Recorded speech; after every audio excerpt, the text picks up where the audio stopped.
আমাদেরকে বলে হুজুর এক একজন মৌলানা এক একটা কথা বলে, আমরা সাধারণ মানুষ কি করব? সবসময় আপনারা বলেন। তো ভাইরা, কই ডাক্তারের ক্ষেত্রে তো এটা বলেন না, এক এক ডাক্তার এক একটা বলে আমরা কি করব, এরকম তো বলেন না। যাচাই বাছাই করেন কোন ডাক্তার ভালো, কোন ডাক্তারের কাছে 2-3 ডাক্তার মতভেদ করলে আরো ভালো ডাক্তার ইন্ডিয়ায় চলে যান। ডাক্তার কি করে ভালো হয় তাও বোঝেন, কোন মেডিকেল কলেজের প্রফেসর, কত দেশ থেকে ডিগ্রি আছে, এত বুঝতে পারেন ভাইরা, আর দিনটা নিয়ে একটু বুঝতে পারেন না। এটা কি সত্য কথা?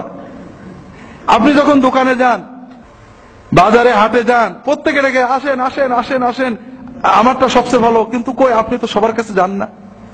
আপনি বাছাই করে একটা দোকানে যান, তারপরেও দোকানদার, আমি তো গরু, আমার বুদ্ধি শব্দে এইসব ব্যাপারে কম, দোকানে গেছি, হুজুর আপনার জন্য মাছ রাখছি, ঢেলে দিয়েছে মাছ অনেক আগে। বাহাউদ্দিন পাশে বলছে, দুলা ভাই এই মাছ নিয়ে নেই, কি হলো, এই মাছের ক্যান্সার আছে, এই যে এই দেখেন ঘা হয়েছে। তা আমি এরপর বাজারই বন্ধ করে দিছি। কথা হলো, আপনি তো মাছ দিলে ঢেলে দিতে দেবেন না, বলে রাখো, বেছে বেছে নেবেন, পুঁটি মাছটাও বেছে নেবেন, জিয়েল মাছটা বেছে নেবেন, আপনি কি বলে আলুটা বেছে নেবেন, পেঁয়াজটা বেছে নেবেন, পেঁয়াজের মতো জিনিস একবারে করে ঢেলে দিলেন, নাই রাখো আমি একটা একটা করে তুলবো। সব বোঝেন আপনি, আর আপনি দিন বোঝেন না, বাছাই করতে পারেন না, তাহলে আপনি কি মুসলমান? আল্লাহ কোরআনে বললেন, আল্লাযীনা ইসতামিউনাল কাওলা ফায়াত্তাবিউনা আহসানা, যারা কথা শোনে, কথা যাচাই করে ভালো ভালো কথাগুলো শুধু পালন করে। এই জন্য ভালো কি করে বুঝতে হয় এটুকুন তো রুচি থাকতে হবে আপনাদের। আপনারা শিক্ষিত, যেখানে রেফারেন্স আছে, যেখানে সূত্র আছে, যেখানে কোটেশন আছে, সূত্র মিলিয়ে চেক করে দেখেছেন, হ্যাঁ ঠিক আছে, আপনাকে যাচাই করতে হবে। আপনি আলু যাচাই করবেন, পেঁয়াজ যাচাই করবেন, পচা আলু খেলে আপনি মরে যাবেন না, একটু খারাপ আলু খেলে আপনি মরে যাবেন না, 2 টাকা লস হবে, বেশি লস হবে না।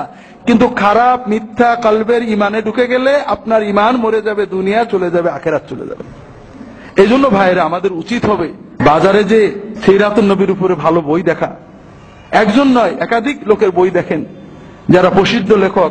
শুধু লেখক প্রসিদ্ধ হলে হবে না ভাইরা, জালিয়াতি সব জায়গায়।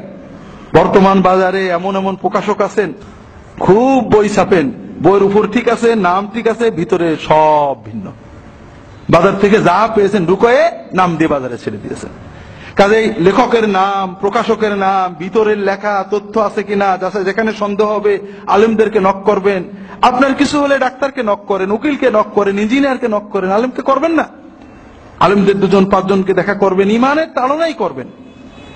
তো ভাইরা, যেটা বলছিলাম, ভালো ভালো তথ্য নির্ভর রেফারেন্স আছে, প্রসিদ্ধ লেখকদের লেখা, প্রসিদ্ধ প্রকাশকদের প্রকাশিত সিরাত বইগুলো পড়েন।